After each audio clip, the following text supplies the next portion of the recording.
அடமானத்தில் இருக்கும் தங்க நகையை மீட்கும் சிறந்த வழி பிரைம் கோல்ட் ஹப். தொடர்புக்கு 9840551787.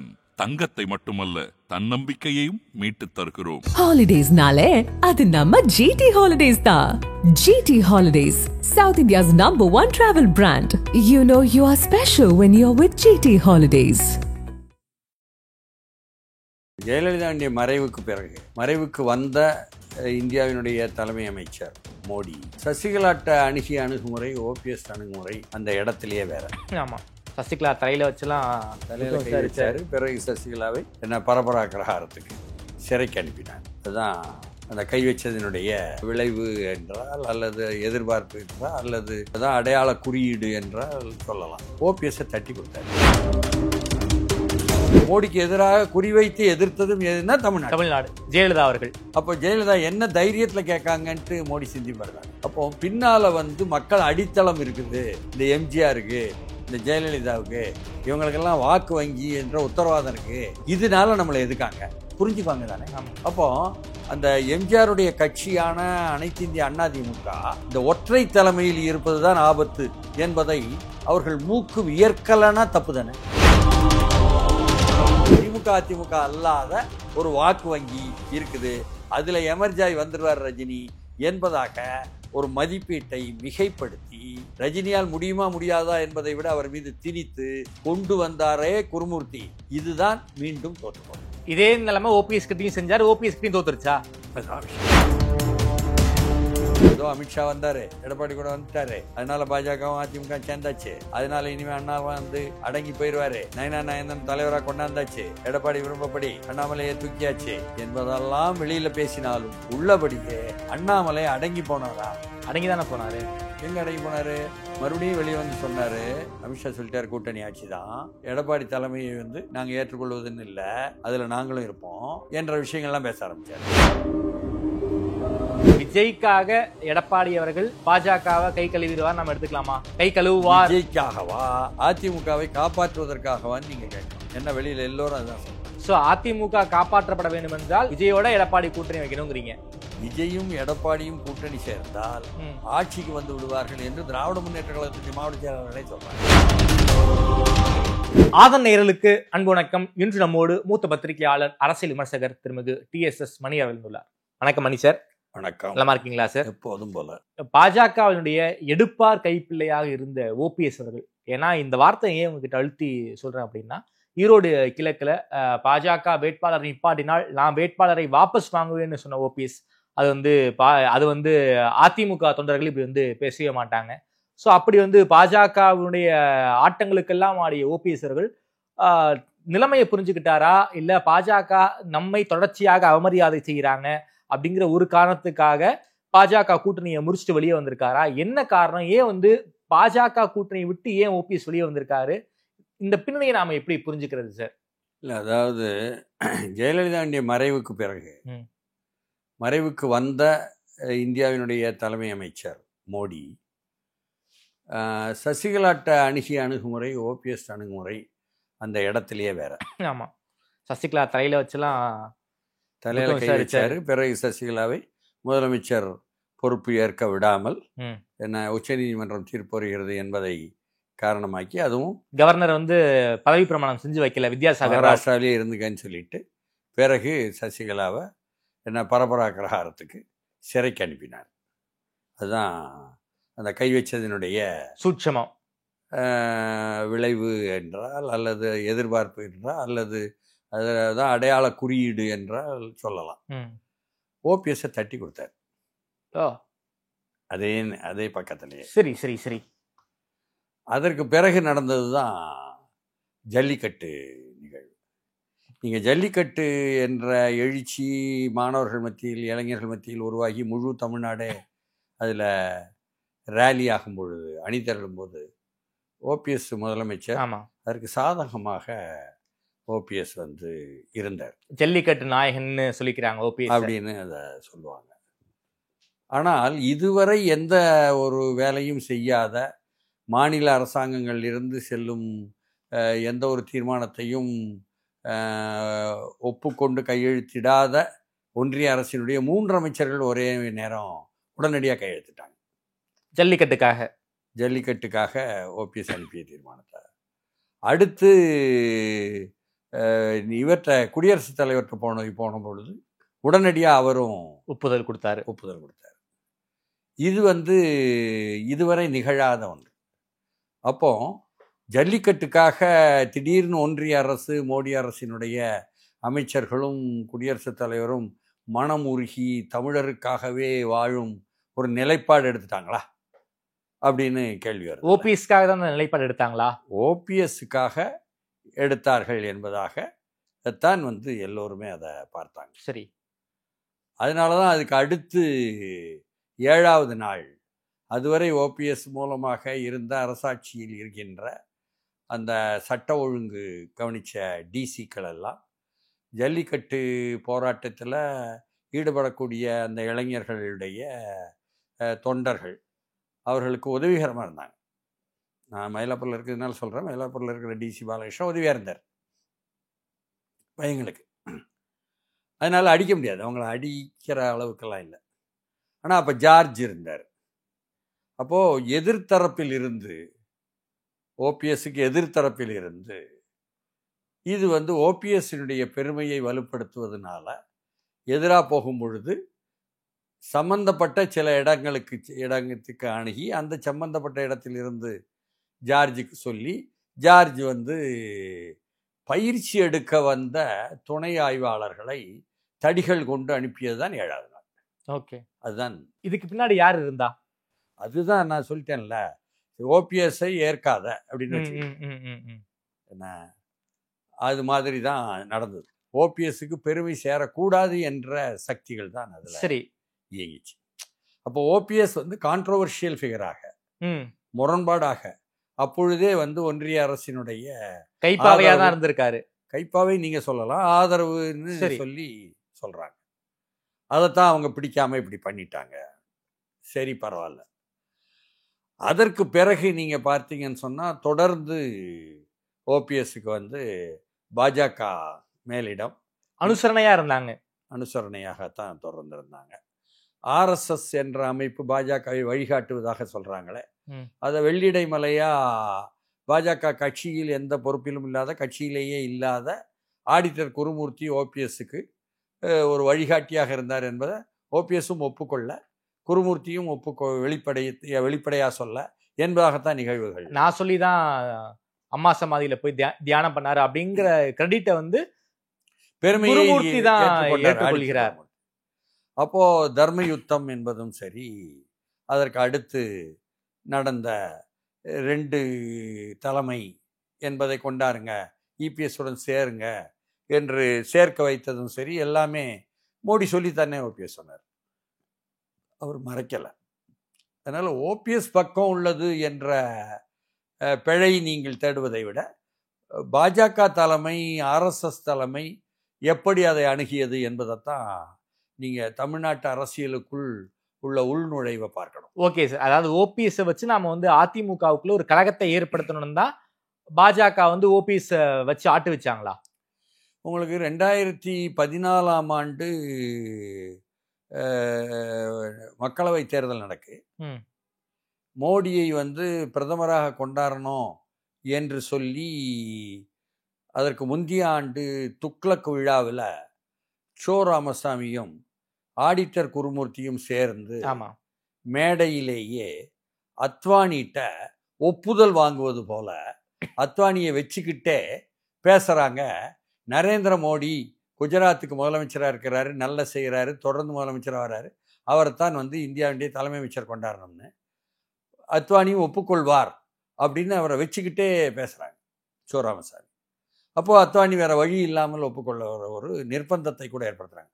அதனால் இந்தியாவினுடைய ஆர்எஸ்எஸ் தலைமை, இந்தியாவினுடைய ஆர்எஸ்எஸ் தலைமையின் முடிவுப்படி பாஜக தலைமை என்பதை இந்தியாவுக்கே ஏற்படுத்துவதற்கு தமிழ்நாடு அடிகோலியது என்பதாக நீங்கள் இதை புரிஞ்சுக்கணும். அந்த துக்ளக்கினுடைய ஆண்டு விழா நிகழ்வை புரிஞ்சுக்கணும். அதன் மூலம் அதற்கு பிறகுதான் மோடிக்கு ஆதரவான பரப்புரை என்பதாக சமூக வலைத்தளத்தை இந்தியாவிலேயே முதல்ல கொண்டாந்து அதன் மூலமாக பரப்புரை செய்தது என்பது நரேந்திர மோடி தான். அந்த பெருமை அவருக்கு தான் சேரும். அப்படி அவர் நிற்கும் பொழுது தேர்தலில் தான் முதல்ல மக்களவை தேர்தல் என்பது நம்ம ஊரில் நம்ம நாட்டில் மக்களவையில் உள்ள பிரதிநிதிகள் சேர்ந்து தான் தலைமை அமைச்சரை தேர்வு செய்யணும். அதனால் அப்பமே மோடிக்கு எதிராக குறிவைத்து மோடியை இங்கேருந்து தயார் பண்ணுறாங்க. தமிழ்நாட்டிலிருந்து மோடிக்கு எதிராக குறிவைத்து எதிர்த்ததும் எதுனா தமிழ்நாடு. ஜெயலலிதா அவர்கள் மோடியா இந்த லேடியான்னு கேட்டது ஜெயலலிதா அவர்கள். அப்போ ஜெயலலிதா என்ன தைரியத்தில் கேட்காங்கன்ட்டு மோடி சிந்திப்பார் தானே, பாஜக தலைமை சிந்திக்கும் தானே, அகில இந்திய ரீதியில் ஆர்எஸ்எஸ் தலைமை சிந்திக்கும் தானே. அப்போ பின்னால் மக்கள் அடித்தளம் இருக்குது, இந்த எம்ஜிஆருக்கு இந்த ஜெயலலிதாவுக்கு இவங்களுக்கெல்லாம் வாக்கு வங்கி என்ற உத்தரவாதம் இருக்குது, உத்தரவாதமாக வந்துடுவோம் நம்பிக்கை இருக்குது, இதனால நம்மளை எதுக்காங்க புரிஞ்சுக்குவாங்க தானே. ஆமாம். அப்போ அந்த எம்ஜிஆருடைய கட்சியான அனைத்து இந்திய அதிமுக இந்த ஒற்றை தலைமையில் இருப்பது தான் ஆபத்து என்பதை அவர்கள் மூக்கு வியர்க்கலன்னா தப்பு தானே. ஓகே, இதன் காரணமாக தான் அதிமுகவுக்கு இரட்டை தலைமை பாஜக உருவாக்குறாங்களா? ஒற்றை தலைமை என்பது ஜெயலலிதாவினுடைய மறைவினால் உடைந்து விட்டது என்று சொன்னா பரவாயில்ல. சசிகலா அதே இடத்திற்கு வரும்பொழுது அதுவும் ஒற்றை தலைமை தானே. ஆமா, ஜெயிலுக்கு அமிச்சிட்டாங்க. சரிதானா? டிடிவி அந்த இடத்திற்கு வந்துருவாருன்னு சசிகலா துணைப்பூச்சா போட்டுட்டு போகும்பொழுது அவரையும் என்ன பண்ணாங்க, திகார் சிறைக்கு போனார். அவரு இரட்டைலை விளக்குக்கு பணம் கொடுக்க முயற்சி செய்தார் அப்படின்னு சொல்லி திகார்ல இருந்தாரு. அப்போ ஒவ்வொருத்தரையும் ஒற்றை தலைமையவே நாங்க தொடர்ந்து காலி பண்ணிட்டு இருக்கிறோம். அப்படி இருக்கும் பொழுது மீண்டும் ஒரு ஒற்றை தலைமையா பழனிசாமி எழுவதை எப்படி செரித்து கொள்ளும் ஆர்எஸ்எஸ் என்று நீங்க எதிர்பார்க்க முடியும்? சரி, அதை டாக்கிள் பண்ற விதமா தான் இரட்டை தலைமையை உள்ளுக்குள்ள நுழைச்சாங்க. கவர்னர் இபிஎஸ் ஓபிஎஸ்க்கு கை குலுக்கி வைத்து அந்த அரிய நிகழ்வுகளை எல்லாம் தமிழ்நாடு மக்கள் விட்னஸ் பண்ணாங்க. சரிங்களா? ஆளுநருக்கு அது வேலையே இல்லை, ஆளுநருக்கு அது வேலை கிடையாது, வேலி தாண்டிய வெள்ளாடு வேலையை பார்த்தாரு. சரி, இவ்வளவு நடந்த பொழுது இரட்டை தலைமை உருவாயிடுச்சு சார். இரட்டை தலைமை உருவாகின பிறகு ஓபிஎஸ்க்கு எதிராக இபிஎஸ் ஒற்றை தலைமையா உருவாயிட்டாரு. அவரு ஓபிஎஸும் வெளியே வந்துட்டாரு, ரெட்டைலை எதிர்த்து போட்டியும் போடுறாரு. அதுல 3வது இடம், அதுல அதிமுக 3வது இடத்துக்கும் தள்ளிட்டாரு. இப்படி இருக்கக்கூடிய சூழல்ல ஏன் ஓபிஎஸ் பாஜகவை கை கழுவணும்? இல்ல, அதாவது தொடர்ந்து பாரதிய ஜனதா கட்சி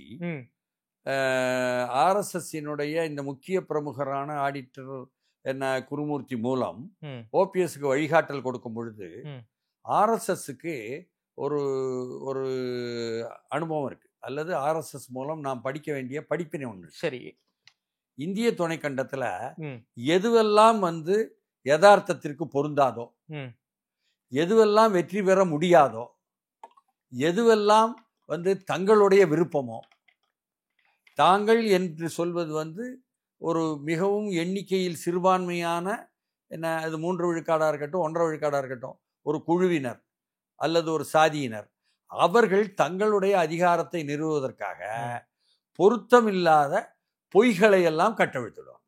அப்படி என்ன பொய்களை சார் கட்டவிழ்த்து? இப்போ ஆரியம் என்பதே பொய் என்பது தமிழ்நாட்டில் பிரபலமாக சொல்லப்பட்டிருக்கு. அப்போ என்ன சொல்லுவாங்கன்னா, பார்ப்பனர்கள் தங்களை ஆரியர்கள் என்று சொல்லி பெருமை தேடிக்கொள்வதும், வெள்ளை குதிரையில் வந்தார்கள் என்ன ஆரியர்கள் என்றெல்லாம் படம் காட்டி விடுவதும் என்பதை எதிர்க்கும் பொழுதுதான் திராவிடம்னு எடுத்து வைக்கிறார் பெரியார். ஆமா, அதனால அதுவும் கூட ஒரு பொய்யை கட்டவிழ்த்து விடுறாங்களா? அதை அடுத்து அவங்க சமீபத்தில் நீங்க பார்த்தீங்கன்னா கட்டவிழ்த்து விட்டதே என்னன்னு சொன்னா, 2014 மோடி ஆட்சிக்கு வந்த பிறகு வட இந்தியாவில் வெற்றிகரமாக ஆர்எஸ்எஸ்னுடைய அணுகுமுறை வெற்றி பெற்றது அப்படின்னு நம்ம தென்னிந்தியாக்காரங்க சொல்லுவாங்க. காரணம், இந்து வாக்கு வங்கின்னு ஒன்று வட இந்தியாவில் இருக்கு, தென்னிந்தியாவில் நம்புறாங்க, தமிழ்நாட்டில் நம்புறாங்க, திராவிட இயக்கத்தை சேர்ந்தவங்க நம்புறாங்க. அப்படி ஒன்றும் இல்லை. வட இந்தியாவில் இந்து வாக்கு வங்கி இல்லை, இந்து வாக்கு வங்கி சத்தியமா கிடையாது. ஓகே, நீங்க நல்லா பார்த்தீங்கன்னா கவனிச்சா ஆர்எஸ்எஸும் பாஜகவும் உத்தரப்பிரதேசத்திலும் மத்திய பிரதேசத்திலும் ராஜஸ்தானிலும் பீகாரிலும் அவர்கள் மகாராஷ்டிராவிலும் கூட சாதி வாக்கு வங்கியை கை வைப்பாங்க, சாதி ரீதியாக ஆட்களை பிடிப்பாங்க, சாதி ரீதியாக உள்ளவர்களை வேட்பாளராக போடுவாங்க. சரியா? அப்போ சாதி வாக்கு வங்கி தான் என்பது அவர்களுக்கு தெரியும். ஆனால் ஊருக்கு என்ன சொல்வது? இந்து கன்சாலிடேஷன். இந்து வாக்கு வங்கின்னு ஒன்று இருப்பதாக, இல்லாத ஒன்றை இருப்பதாக சொல்லுவதில் ஓகே தங்கள் அகநிலை விருப்ப கற்பனையாக்கி அதை விதைப்பதில், பரப்புவதில் 2000 ஆண்டுகளாக ஆட்சி செய்து கொண்டிருக்கக்கூடிய, ஆளுகையில் அமர்ந்திருக்கக்கூடிய அவர்களால் செய்ய முடியாதா? செய்ய முடியுது. அது எப்போ உடையுது? நிதிஷ்குமார் சாதிவாரி கணக்கெடுப்பு நடப்புன்னு சொன்னோன்னே, அது கூடாதுன்னு பாஜக சொல்லியும் அவர் நடத்தி வெளியே கொண்டு வந்த பிறகு, ஆகா எங்கள் சாதிக்கு இவ்வளவு வாக்குகள் இருக்கா, இவ்வளவு தூரம் மக்கள் தொகை இருக்கா, எங்களுக்கு இவ்வளவு பிரதிநிதித்துவம் வேணும்னு அந்தந்த சாதி கேட்க ஆரம்பிச்சிட்டாங்களா? ஆமா. அப்ப இந்து வாக்கு வங்கின்னு ஒண்ணு இல்லைன்னு உடைஞ்சு வச்சா, அந்த மித்து, அந்த மாயை, அந்த மாய தோற்றம் உடைவதற்கு அந்த சாதிவாரி கணக்கெடுப்பு காரணமாயிருச்சு. ஆமா, இதானே உண்மை. அப்போ இப்படி இல்லாததை சொல்லுவது என்ற பழக்கம் இங்கும் கூட தமிழ்நாட்டிலும் எப்படி அமுலாகுதுன்னா, குருமூர்த்தி மூலமே, இதே ஆடாயட்டர் குருமூர்த்தி மூலமே திமுக அதிமுகவுக்கு மாற்றாக ரஜினிகாந்தை கொண்டு வருகிறேன்னு சொன்னாரா? இவர் போய் ரஜினிகாந்த் பேசினாரா? ரஜினிகாந்தும் தான் வரப்போகிறோம்னு சொல்லி போட்டு தயாரிப்பு செய்தாரா? ரஜினிகாந்த் பாவம், அவரை நம்ம குறை சொல்ல முடியுமா? அதுக்கு காரணம் அதற்குள்ள ஏற்பாடு என்பது ஒரு சினிமா படப்பிடிப்பு நடந்துச்சு, அந்த படப்பிடிப்பை ஏற்பாடு செய்தவர்களுடைய ஏற்பாடாகவே இருக்கட்டும். ஓகே. அதன் மூலம் ரஜினிகாந்தினுடைய என்ன அந்த ஃபியூஸ் பிடுங்கப்பட்டதுனாவே இருக்கட்டும். ஓகே. ஆனால் ரஜினிகாந்த் ரொம்ப அழகா ஊடகவியலாளர்கள்ட்ட ஒன்று சொன்னார். இந்த ஊடகத்திலிருந்து கொள்கை என்னன்னு கேட்குறாங்க அப்படின்னாரு. நல்ல அழகா சொன்னார். தலை சுத்திருச்சுன்னாரு. சொன்னாரா? அப்போ அவர் கொள்கை, கட்சி இந்த மாதிரி எல்லாம் அவர் விரும்பலை. குருமூர்த்தி சொன்னார், ரஜினி வரப்போறாருன்னு சொன்னார், வந்துருவாருன்னு சொன்னார். அப்போ திமுக அதிமுக அல்லாத வாக்குகள் என்பதாக ஒன்று இங்கே விஜயகாந்துக்கு பின்னால் போனாலும் சரி, மதிமுகவுக்கு பின்னால் ஒரு கட்டத்தில் அணிதிரண்டாலும் சரி, அதற்கு முன்னால் பாமகவுக்கு பின்னால் அணிதிரண்டாலும் சரி, விஜயகாந்துக்கு மேலே வர வந்ததாலும் சரி, இன்னைக்கும் 2 திமுக அதிமுக அல்லாத வாக்கு வங்கி தான் வருகிறது என்று சொல்லி நாம் தமிழர் சீமானுக்கு பின்னால் வருவதையும் சரி, இப்பொழுது விஜய்க்கு பின்னால் வருவதையும் சரி, எல்லோரும் மதிப்பீடு செய்கிறாங்களே. அப்போ திமுக அதிமுக அல்லாத ஒரு வாக்கு வங்கி இருக்குது, அதில் எமர்ஜாய் வந்துடுவார் ரஜினி என்பதாக ஒரு மதிப்பீட்டை மிகைப்படுத்தி, ரஜினியால் முடியுமா முடியாதா என்பதை விட அவர் மீது திணித்து கொண்டு வந்தாரே குருமூர்த்தி. இதுதான் மீண்டும் தோற்றுப்படும். இதே நிலைமை ஓபிஎஸ் கிட்டையும் செஞ்சார், ஓபிஎஸ் கிட்டையும் தோத்துருச்சா? அதுதான் விஷயம். ஓகே. ஏன்னா ஓபிஎஸ்க்கு செய்த அந்த அவர் ஆட்சியில் உட்கார்ந்திருக்கும் பொழுது கிடைத்த போராட்ட பிரச்சனைகள் மூலம் உள்ளதும் நிற்கலை. தர்ம யுத்தம் என்பதாக அவர் நடத்த சொல்லி குருமூர்த்தி சொன்னது என்பதும் பெரிய பலனை கொடுக்கலை. இரட்டை தலைமை என்பதாக அதிமுக கொண்டு வந்ததும் நிறைவேறலை தொடர்ந்து, இல்லையா? அப்போ தொடர்ந்து இப்படி தோற்று போய்கிட்டு இருந்தாலும் மீண்டும் மீண்டும் அவர்கிட்ட இடையில கூட திட்டினார் நீங்க அவரை கடுமையாக. அப்படி இருந்தும் இவர் நம்பினார். ஓபிஎஸ் என்னன்னா குருமூர்த்தியை நம்பினாரா? குருமூர்த்தியை நம்பினார், அவர் சொற்களை நம்பினார், ஆர்எஸ்எஸ்ஐ நம்பினார், பாஜகவை நம்பினார்.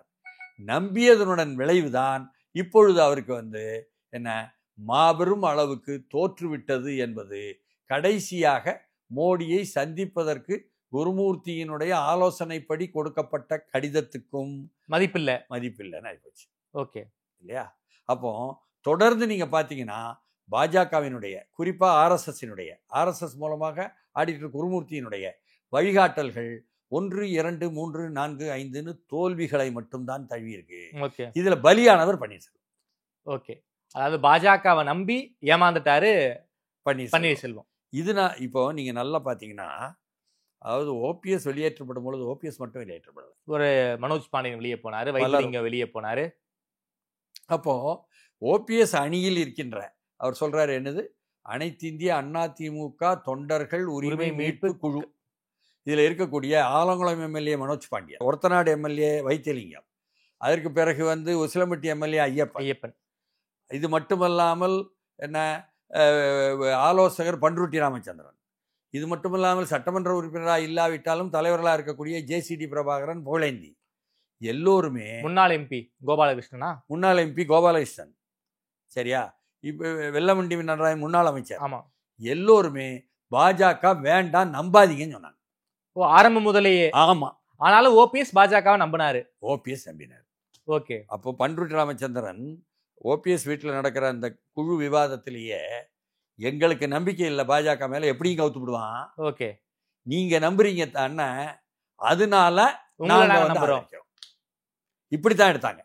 அப்போ எல்லோருமே நம்பவில்லை, ஆர்எஸ்எஸ் பாஜகவையும் ஓபிஎஸ் மட்டும் தான் நம்பினாரு. நம்பினாரு. அப்போ இப்போ வந்து அவருக்கு வந்து அதுதான் கடுப்பாறாரு, ம், ம், குருமூர்த்தி இப்படி பண்ணிட்டாரு. இது ஒரு பக்கம், ம். இதை அப்படித்தான் பார்க்கணும். அப்போ இதில் வந்து யார் மதிப்பீடு தவறாக செய்துவிட்டு தங்கள் விருப்பத்திற்காக தப்பு தப்பா இந்த நாட்டை வந்து குழப்பி விட பார்த்து தோத்து போனாங்க என்று நாம் அடையாளம் காணணும். அது வேறு. ஓகே. அது ஆர்எஸ்எஸ் பாஜக. இவர் வந்து முத்துவேல் கருணாநிதி ஸ்டாலினை சந்திச்சதை பெரிய அளவுக்கு சிலாகிக்கிறாங்க. ஆமா. அதுக்கு ரொம்ப அழகாக இன்று காலையேடுகள்லாம் பார்த்தா ரொம்ப அழகாக விளக்கம் சொல்லியிருக்காரு. எங்க மனைவியோ என் மனைவியோ என்னுடைய அம்மாவோ இறந்ததுக்கு முதல் ஆளாக வந்தவர் ஸ்டாலின் அவர்கள். ஸ்டாலின் மனைவி இறந்ததற்கு அமைச்சர்களையும் அனுப்பிச்சாருங்க. ஆமா.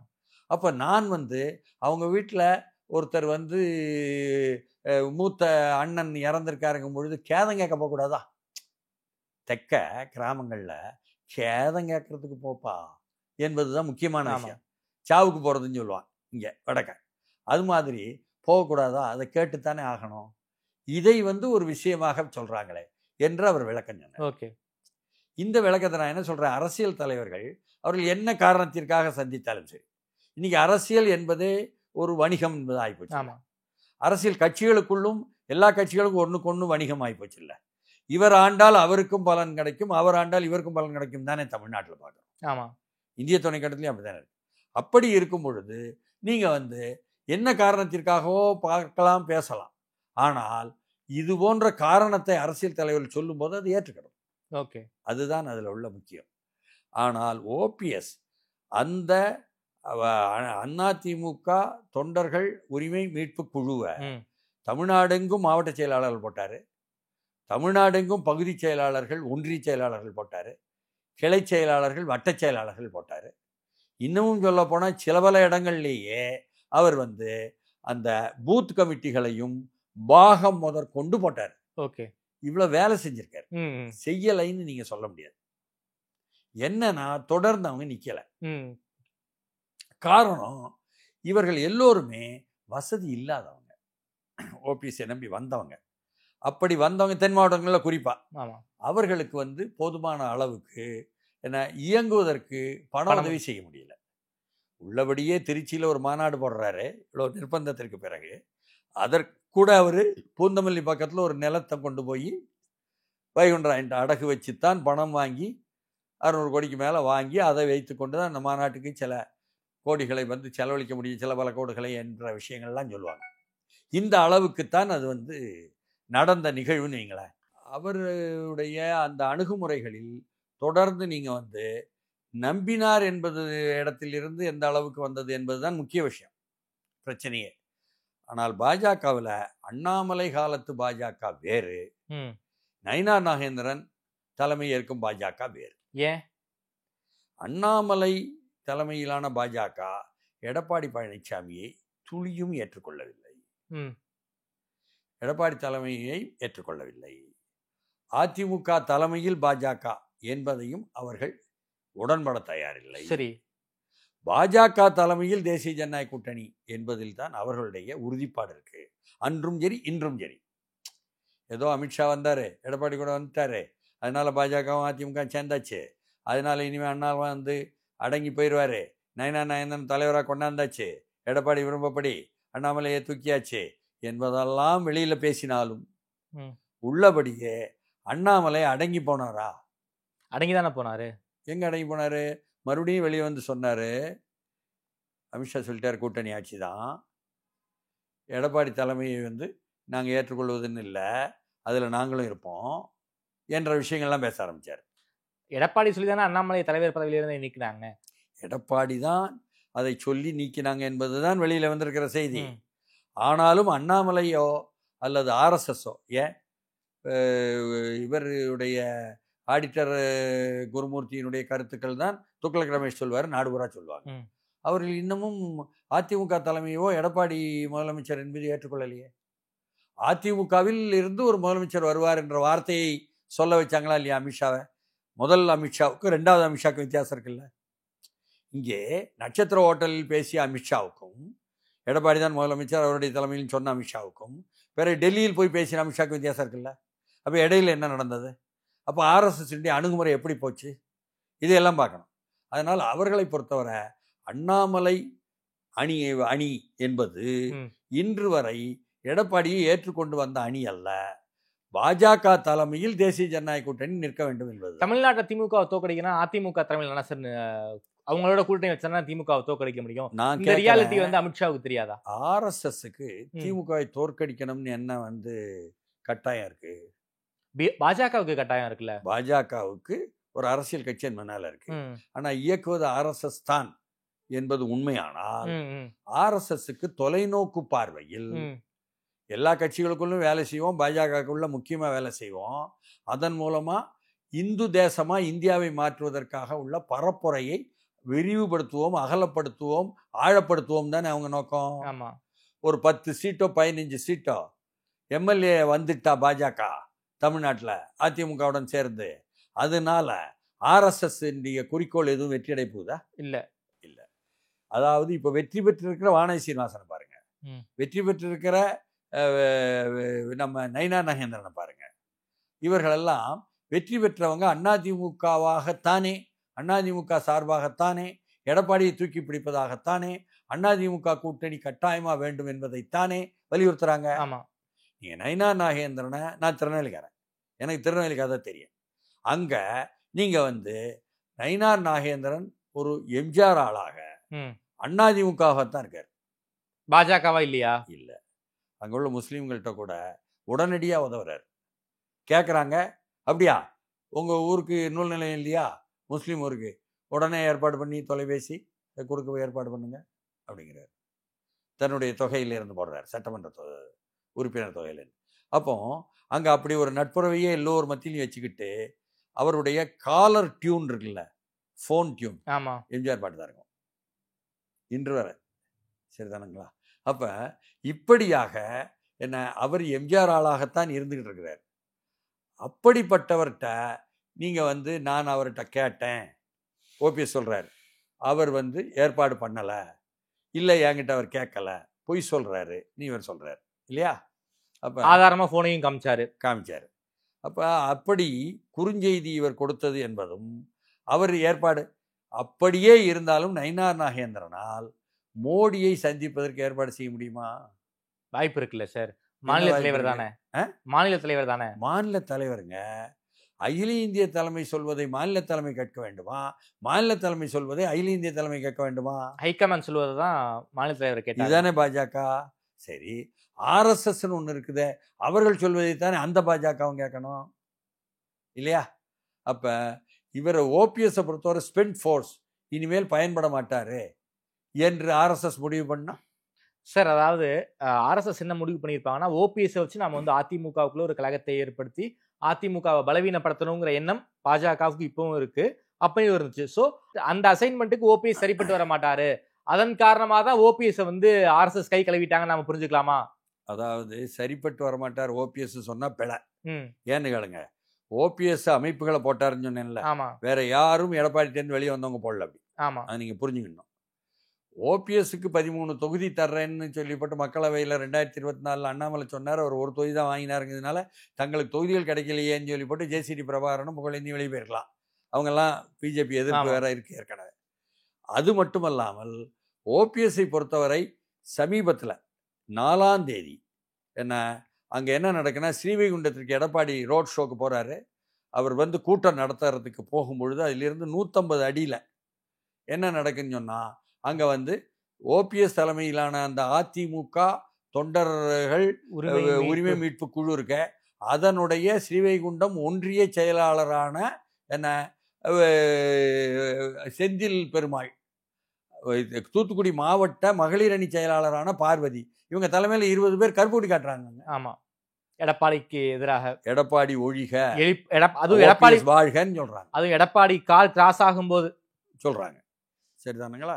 அடுத்து திருநெல்வேலி வராரு, வந்துட்டு தான் தென்காசியில் குத்தாலத்தில் தங்குறாருன்னு வைங்களேன், எஸ்சி சுப்பியாவினுடைய கெஸ்ட் ஹவுஸில்.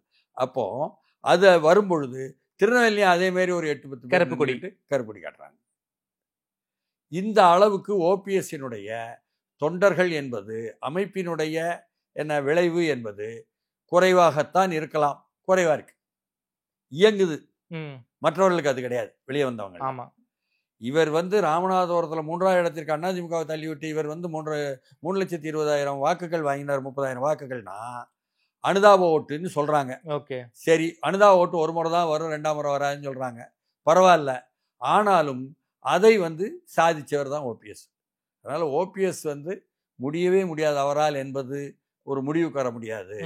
மாறா ஓபிஎஸ்ஐ கட்டுப்படுத்த அல்லது ஓபிஎஸ்ஐ உள்ளே எடுக்க இபிஎஸ் கராராக மறுக்கிறார் என்பதனால் இபிஎஸ் தங்களுக்கு வேண்டுமே என்று பாஜகவில் போனதனால் வந்த வினைதான் நயினா நாகேந்திரனை கொண்டு தலைவராக போட்டதும், நயினா நாகேந்திரன் இபிஎஸ் தலைமையை ஏற்றுக்கொள்கிறேன், இபிஎஸ் தான் தலைவர், இபிஎஸ் தான் முதலமைச்சர் வேட்பாளர், இபிஎஸ் தான் அதிமுக தான் தலைமை என்பதாக ஏற்றுக்கொண்ட பிறகு ஓபிஎஸ் இடமெல்லாம் போயிருதுல்ல. ஓகே, இபிஎஸ் வேணுங்கிறதுனால ஓபிஎஸ் கை கழுவிட்டாங்க பாஜக. இதனால தொடர்ந்து தனக்கு வாக்குறுதி கொடுத்துக்கிட்டு ஆளுநர் கூட வாங்கித்தாரோம், பையனுக்கு இணையமைச்சர் கூட வாங்கித்தாரோம் ஒன்றியத்தில் என்றெல்லாம் வாக்குறுதி கொடுத்த ஆர்எஸ்எஸ்ஸோ அல்லது ஆடிட்டர் குருமூர்த்தியோ நம்மளை ஏய்த்து விட்டார்களே. சுற்றி வர உள்ள எல்லோரும் சொன்னதை தான் நம்ம கேட்கல, சொன்னது சரியா போச்சு என்பதாக அவர் உணர்ந்தாரா? அவரால் மாநிலங்களவையில் வற்புறுத்தி வலியுறுத்தி ஒருத்தர தர்மர்னு சொல்லி முதுகுளத்தூர் பக்கத்தில் உள்ள காக்கூர் ஊரை சேர்ந்த தர்மரை கொண்டு மாநிலங்களவை உறுப்பினராக்கினார் ஓபிஎஸ். ஆமாம், அவரும் கூட என்ன பண்ணாரு, கடைசியாக நடந்த ஒரு வாக்கெடுப்புல மாநிலங்களவையில் தம்பித்துறை வகைராக்களுடன் சேர்ந்துக்கிட்டு பாஜகவுக்கு எதிராக இபிஎஸ் அணியினுடைய முடிவுப்படி வாக்களிச்சிட்டார். புரியுதுங்களா? எதிர்வாக்கு, பாஜகவுக்கு எதிர்வாக்கு. அப்போ இவரை சுற்றியுள்ள எல்லோருமே அப்படி பண்ணுறாங்க. அந்த தர்மர் கூட உள்ளவங்கெல்லாம் மறுபடியும் அதிமுக போயிட்டாங்கன்னு வைங்களேன், அது வேற ஒரு கதை. இப்படி இருக்கும் பொழுதுதான் அவர் எம்ஜிஆர் அதிமுக என்ற பெயரில் இயங்க போகிறார், 6 மாதம் முன்பே பதிவு செய்து விட்டார் என்ற செய்திகள் வரும்பொழுது ஓஹோ அப்படித்தானா என்று நாம் பார்க்க வேண்டும். ஓகே சார், குறிப்பாக எம்ஜிஆர் அதிமுக பெயர்ல கட்சி ஆரம்பிக்க போறாரு, பதிவு செஞ்சிருக்காருன்னு விஷயங்களா வந்துகிட்டு இருக்காரு. ஓபிஎஸ் அவர்களுக்கு எல்லா வாழ்க்கையையும் கொடுத்தது அம்மையார் ஜெயலலிதா அவர்கள் தான். அவங்க பேர்ல கட்சி ஆரம்பிக்காம ஏன் எம்ஜிஆர் பேர்ல ஆரம்பிக்கணும்? அதாவது ஓபிஎஸ் எம்ஜிஆருடைய விசுவாசி. முதல்ல டிடிவி மூலம் அறிமுகப்படுத்தப்பட்டு சசிகலா மூலமாக ஜெயலலிதா வந்திருக்கலாம், கொடுத்திருக்கலாம், எல்லாம் உண்மை. ஓகே, ஆனாலும் என்ன, ஊருக்கு வெளியே ஜெயலலிதா என்பதுதான் இன்றைக்கு அதிமுகவில் பிரபலமாக தொண்டர்களை ஈர்க்கும் என்பதனால தர்மயுத்தம் எல்லாம் குருமூர்த்தி சொல்லும்பொழுது கேட்டிருக்கலாம். ஆனாலும் ஜெயலலிதாவா விஎன் ஜானகியான்னு எம்ஜிஆர் மறைவுக்கு பிறகு வந்ததே ஒரு போட்டி. ஆமா, போடியில் ஜெயலலிதா நின்னாங்களே, ஆமா, அப்பொழுது எதிர்த்து விஎன் ஜானகி அணியில் அதிமுகவில் நிறுத்தப்பட்டது வெண்ணிராடை நிர்மலா. அப்பொழுது சீஃப் ஏஜெண்டாக இருந்தவர் ஓபிஎஸ். வெண்ணிராடை நிர்மலாவுக்காக அவர் எம்ஜிஆர் ஆதரவாளர். எம்ஜிஆர் ஆதரவாளர். ஓகே, புரியுதுங்களா? அதனால எம்ஜிஆர் விசுவாசியாக ஜெயலலிதாவை எதிர்த்தே களம் கண்டார் என்ற போடி வரலாறு இருக்கு. அதே நேரம் சேவல் சின்னம் ஜெயலலிதாவுக்கு என்ன, அவங்களுக்கு புறா சின்னம், ரெட்டப்புறா, அவங்க விஎன் ஜானகி. சேவல் சின்னத்தில் நிற்கிறாரு எடப்பாடி. ஆமா, அவர் ஜெயலலிதா ஆதரவாளர். புரியுதுங்களா? அதனால இப்படி ஒன்றும் நடந்திருக்கு. சரி சரி, நிகழ்வு இதையும் கணக்கிடாங்க. இப்படி வரலாறுகள் எல்லாவற்றையும் தோண்டி தோண்டி பார்த்தால் பல புதிய விஷயங்கள் புரியும். எது எப்படி இருந்தாலும் அதிமுகவுக்கு உள்ளே நுழைந்து கொண்டும் வெளியே வந்து கொண்டும் என்ன ஆர்எஸ்எஸ் பாஜக அவருடைய வேலையை செய்திருக்கிறார்கள் என்பதை தான் பார்க்கணும். ஓகே சார், குறிப்பாக ஓபிஎஸ் விஜய் கூட்டணி உருவாக வாய்ப்பு இருக்குங்கிற மாதிரியான விஷயங்கள் எல்லாம் பலரும் பேசுறாங்க. உண்மையாலுமே டோர்ஸ் ஓபன் பண்ணி வச்சிருக்காரு விஜய்க்காக ஓபிஎஸ் அவர்கள்? அதாவது ஒவ்வொரு தொகுதியிலும் சட்டமன்ற தொகுதியில் முஸ்லீம் வாக்குகள், கிறிஸ்துவ வாக்குகள், தலித் வாக்குகள் சேர்ந்தாலே 53 விழுக்காடு வர வருவாங்க. சரி, தமிழ்நாட்டில் சட்டமன்ற தொகுதி ஒவ்வொரு சட்டமன்றத்திலையும் 50, 53. அப்போ அதிமுகவுக்கு சுத்தமாக அது இல்லாமல் போகக்கூடிய சிறுபான்மை வாக்குகள் என்ற நிலை பாஜகவுடன் சேர்ந்ததனால் லாபத்தை விட நட்டம் அதிகம் என்ற கணக்கும் எடப்பாடிக்கும் தெரியும், அதிமுக கொள்ளி. ஆமா, அப்ப எத்தனை நாட்கள் இருக்க முடியும் பாஜகவுடன் தொடர்ந்து என்பது அடுத்த 4 மாதம் கழிச்சு தான் தெரியும். அதாவது அதிமுக பாஜக கூட்டணி நீடிக்குமாங்கிற சந்தேகம் உங்களுக்கு இருக்கா? நல்லாவே இருக்கு. ஓகே, தொண்டர்களுக்கும் இருக்கு. சரி, அதான் எடப்பாடி அப்பப்ப வேற மாதிரி சொல்றாரு என்பதாகவும் புரிஞ்சுக்கிறாங்க. ஓகே. அதாவது சந்தேகம் இருக்கு. அதிமுக பாஜக கூட்டணி நிலைப்பதில் உங்களுக்கு சந்தேகம் இருக்கு. நிச்சயமா இருக்கு. ஓகே. ஏன்னா அப்படி அதிமுக பாஜக கூட்டணியும் இருந்து விஜயும் தனியா நின்றா 2 பேருடைய என்ன எதிர்காலம் என்பதும் கேள்விக்குறியாக மாற வாய்ப்பு இருக்கு. சரி.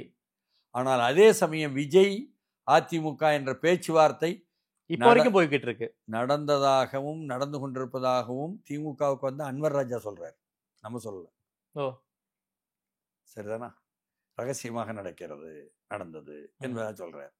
அப்படி இருக்கும் பொழுது அவர்களும் பாஜகவே பாதி பாஜக முக்காவாசி பாஜக என்ன அதிமுகவையும் எடப்பாடியும் ஏத்துக்கிடாத போது பாஜகவே மேலிடத்தில் இருந்து ஏத்துக்கிடலாம்னு சொல்லி போட்டு என்ன எடப்பாடியை வரும் பொழுது அதற்கான காய்கள் நடத்தப்பட்டிருக்கும் பொழுது அவர்களே கூட என்ன ஓபிஎஸ்ஐ ஏற்றுக்கொள்ளவில்லை இபிஎஸ்க்காகனா, வெற்றி கழகத்தை பொறுத்தவரை இபிஎஸ் உடன் பேச்சுவார்த்தை என்பதில் இன்னும் எதிர்பார்ப்பு இருக்குமானால் அவர்கள் ஓபிஎஸ் எப்படி ஏத்துக்குவாங்க?